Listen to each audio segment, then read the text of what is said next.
Okay, this is kind of a little follow-up on how to make a PC board after we burned it and everything. Now we got to tin all this up just so this copper traces will not corrode so fast. And we'll just get a little bit of flux here. We'll just do the first one, just cover it so the solder flows easier. Just a real light coat on there. That'll all be washed off later. And we just start pre-tinning all this stuff. Makes it easier to solder.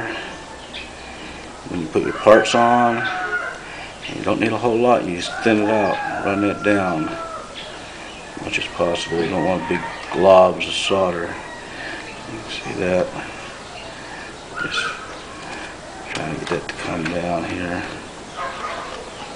Don't stay on there too long. You don't want to get the stuff too hot. You could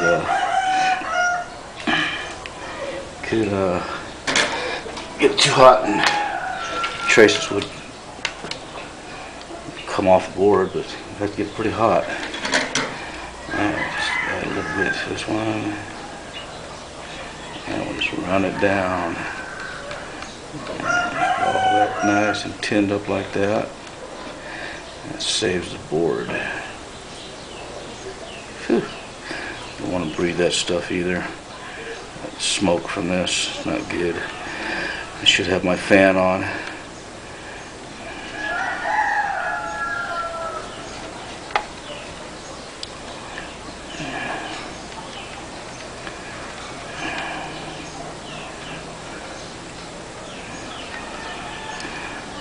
Anyway, you get the idea. I'll do this to all the boards before I cut them up.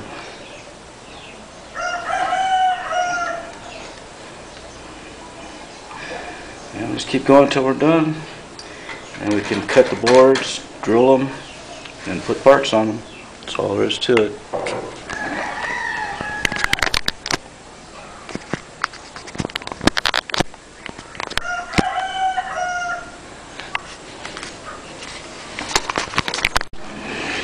Okay, here's a little look at it after I've tinned up one board there. I don't know if you can see that. It would have been better if I had a flat tip for this instead of a pointed tip. Make it flow better.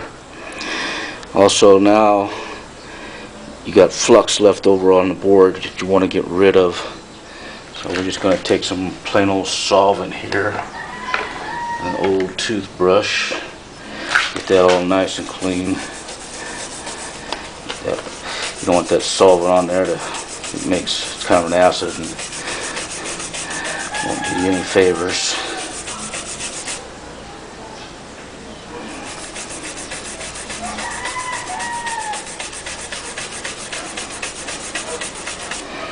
Like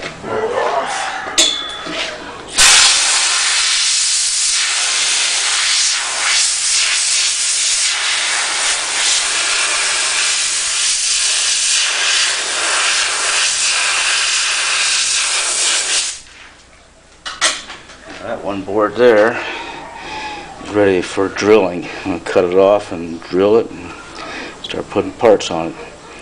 But first I'm going to finish tinning all this so that it preserves it.